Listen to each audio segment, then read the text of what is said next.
I was really nervous about this. I was told that we had a time limit, and so I wrote things out so I wouldn't go off topic, and I'm already off topic. But the last thing I want to have happen is to have Ed Gilroy come up here and drag me off the stage. I've been involved in coaching and sports organization for 50 years. Most of my time has been at the grassroots level. I would like to thank the Hall of Fame for considering my work to be hall-worthy and to consider me for induction. I'd like to thank my friends David Olson and Gord Menzies for nominating me. I'd like to congratulate my fellow inductees.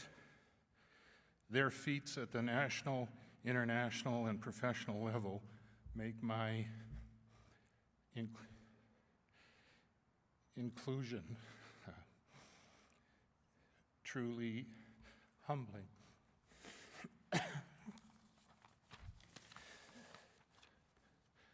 I'd like to especially congratulate Keith McLennan. I'm not sure if the Hall of Fame knew what they did, but what a coincidence that two guys from Elmwood that both grew up on Harbison Avenue would be inducted at the same time.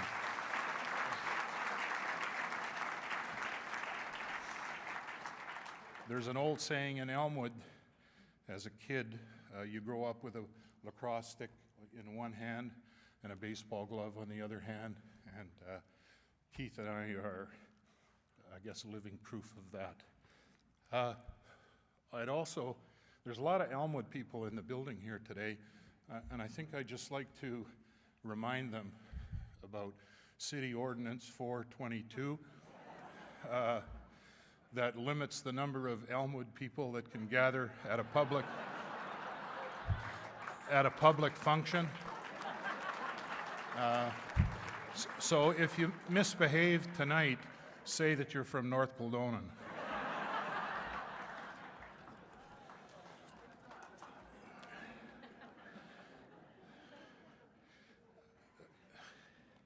My favorite memory from my coaching career comes from my very first experience at coaching. It was 1963, and I think it's written in the thing that I get a phone call from my kid brother. My two kid brothers are over at the community club, and they have the red lights going here already. And they have they've been having baseball practice, and I get a phone call at home, and it's my kid brother Bob. He's crying. He says, we don't have a coach. They say if we don't have a coach, we can't have a team. So will you come and coach?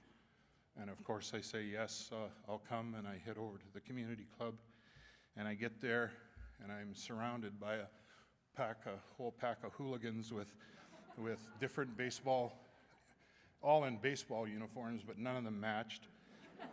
That's my team. The sports director hands me an old bag of Mogi old equipment and says, you got a game tonight at Melrose.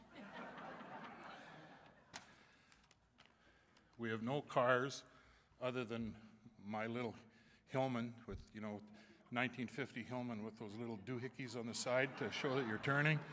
So we had no cars, no parents. So I say to the team, I guess we're going to have to walk over to Melrose.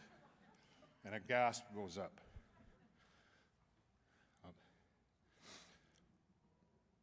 And it goes up not because of the distance, because we'd have to walk through enemy territory.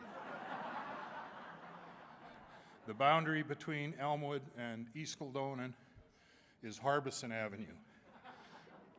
The kids north of Harbison Avenue, they were just different. They were clearly the enemy. We had another 15 blocks to go north of Harbison. Suddenly, the bat bag got a lot lighter.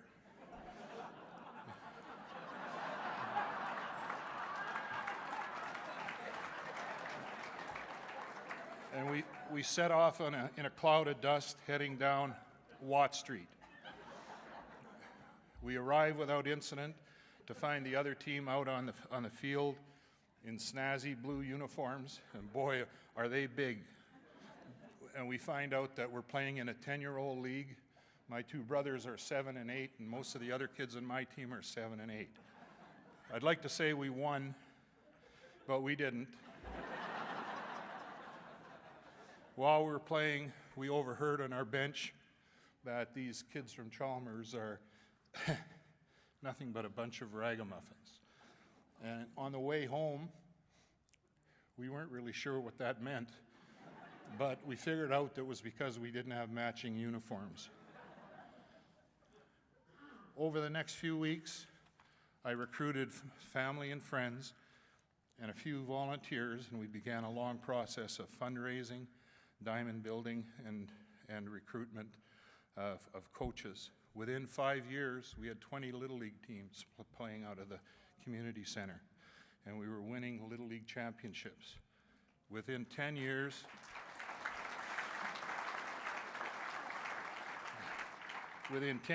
many of those original ragamuffins would win a provincial midget championship and several juvenile titles. They would then move on to form the nucleus of the renewed Elmwood Giants and win 3 consecutive provincial junior championships and 1 Western Canadian championship. 25 years later, after that championship, that team was inducted into the Manitoba Baseball Hall of Fame. And as of 2014, five of those original ragamuffins have been inducted into the Baseball Hall of Fame as individuals.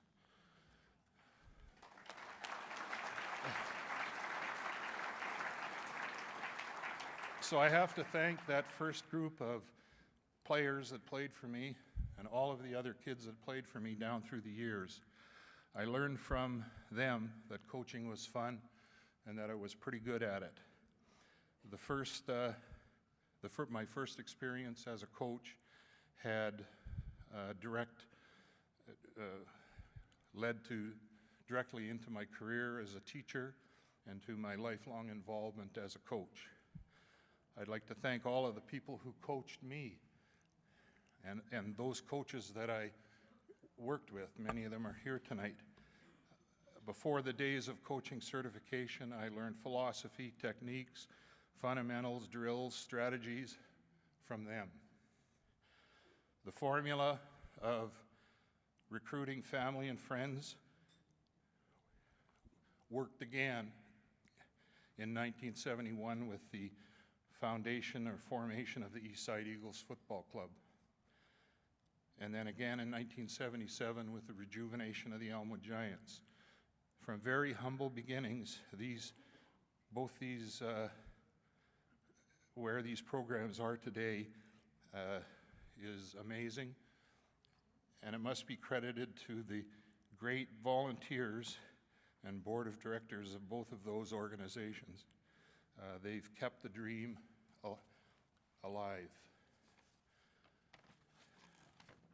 I would finally like to thank my family, my mom and dad, who were really my first coaches, my wife, and my kids, Wes, Jamie, and Laura, and their families, my sister Ethel, my brothers Doug, Bob, and Bill, my cousin Graham. I'd like to thank them for their unconditional love and for supporting my many harebrained schemes over the years. And thanks for selling your cash calendars too. Private joke. And also a special thank you to Bob for making that phone call so long ago. And the Little League diamonds at Chalmers and Kelvin have been removed. There's no Little League baseball being played in the Elmwood area today, even though there are lots of kids. Perhaps it's time for another generation of ragamuffins. They'll need coaches. And I've got nothing better to do.